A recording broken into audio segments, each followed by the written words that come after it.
অনেক রং।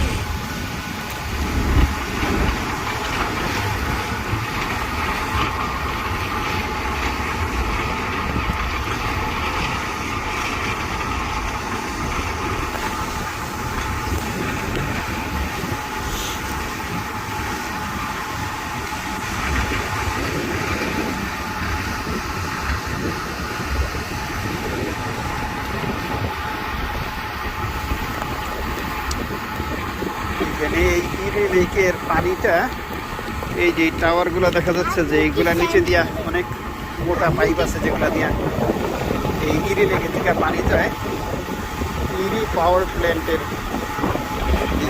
ওইটা যেন ক্লগ না হয়, ওইটার জন্য এই বোটগুলা, এই আইসগুলা ভাঙতে থাকে। বাহিরে অনেক ঠান্ডার কারণে এই পাইপের মাথায় দিক দিয়ে এই পাইপগুলা এই বড় টাওয়ারের নিচে দিয়া আরো প্রায় 10-20 মাইল দূরে ইয়াটা রেজার্ভয়ার বলে আর কি, পানিটা জমা যেখানে, ওইখানে যাওয়ার পাইপলাইনটা যেন ক্লগ না হয়, ওই জন্য এই আইসগুলো আরো ভাঙতে থাকে।